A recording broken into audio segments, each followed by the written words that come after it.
Hello there and welcome back to the channel, or welcome to the channel as this is my first video.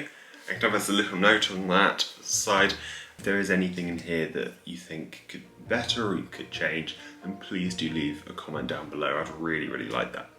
So let's get into it. Personal statements are quite an important part of your veterinary science application, but just a note on that as well, they aren't everything. Some universities do not actually look at them, so that while they are quite important for a lot of universities, they're not everything, so probably good not to get too stressed about them. So today we're going to be looking at 3 different types of personal statement, starting with 2 kind of more general types, easier types, and then we'll look at kind of combined ultimate personal statement. And all of these are really good for veterinary science, but they're good for different people, so as I go through them, I'll kind of look at who these personal statements might be good for. So the first type of personal statement we're going to look at is called the story type. And this is ideal if you're somebody who's decided they want to be a vet for a really long time. So maybe when you were a lot younger, 11, 12 or something like that, or even earlier.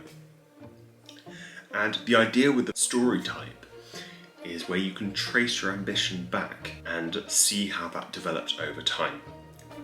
So we start with a really general ambition. So you've decided that you want to work with animals. And for lots of different people, this can be lots of different things.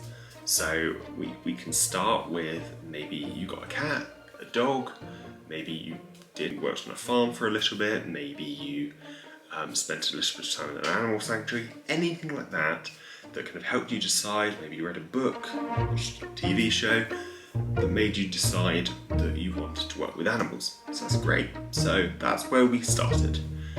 We can then kind of specify that one step further. So we want to say that we graduated from just wanted to work with animals to deciding we actually want to be a vet and help ill animals and things like that. So to do that, we want to try and find a situation that helped us form that opinion. So if we kind of go with your family got a cat, how would you kind of decide you wanted to work with animals? We then next need to have a look at whether you then worked in a cat sanctuary or something like that, or you saw an ill cat and it made you really want to help them.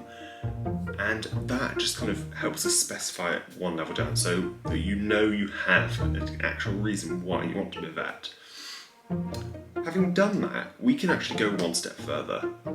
We can say that we want to be a vet, but we actually know to an extent, or we have an idea of, what we want to specialise in.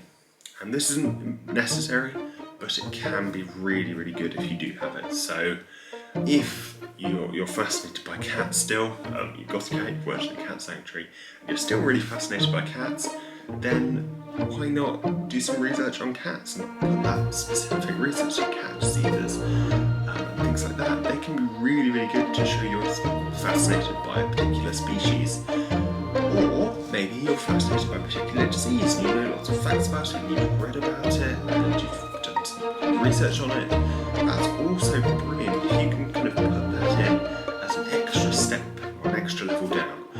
For me personally, I wrote about a specific operation that I was really fascinated in, but it really can be any specific thing that you've decided you're really interested in within the veterinary science field.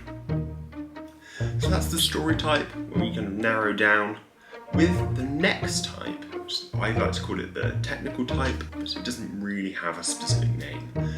Ideal for people that haven't really wanted to be a vet for quite so long. So maybe you decided fairly late on when you were deciding on A-levels, when you were 16, 15 or something like that. You decided a bit later on, or because of the pandemic you haven't really managed to get a huge amount of work experience that you can mention. That's absolutely fine, and maybe the technical personal statement is a little bit better for you. So the first thing we need to do with a technical personal statement is go to a website called the RCVS, or the Royal College of Veterinary Surgeons website, and have a look at their day 1 competencies. And these are the qualities that they want you to have as a person when you first qualify as a vet, so on day 1 of being a vet, just after leaving. And it's worth having a look through these and seeing if any of these that you actually have already, maybe from a part-time job. So for example, if you work in a shop, you're going to have really, really good people skills. You're going to be able to empathise with people, you're going to be able to deal with potentially tricky situations, maybe angry customers or something like that. So those are all really, really good qualities that if you can relate them to being a vet, so say in a consultation or something, you're dealing with maybe potentially upset clients. Unfortunately, that does happen quite a lot. So showing that you have the skills to deal with something like that already can be an amazing personal statement, showing that you have these qualities, or you've done these extracurricular things outside of school that show that you have these qualities that can be really, really good. So that's kind of the technical personal statement side. There is now one more kind of personal statement that I want to talk about today. And this I kind of like to call the ultimate personal statement. It is a little bit trickier. We do need to have certain things that we can put in place to make sure this comes off really well. And the idea with this is that we combine the skill set from the story personal statement and the skill set from the technical personal statement together. So to make this work, we need both work experience and a good knowledge of the RCVS Day 1 competencies, and we need to be able to relate the work experience that we've done to these competencies. So maybe if we go with the consultation theme again, doing some work experience in a consultation in a vet, and there were unfortunately some really upset clients, and we could kind of see, or we could reflect on how we saw the vet have these qualities in the RCVS Day 1 competencies, and then maybe refer to something we've done outside work experience in an extracurricular environment, going to the technical personal statement. So maybe we could reflect on our part-time job in a shop, for example, and we could say that we actually have these qualities as well. So relating the vet's qualities that you see vets have in their work experience to the qualities that you actually think you already have. That can be amazing. If you can do that, that's the ultimate personal statement. That's really, really good.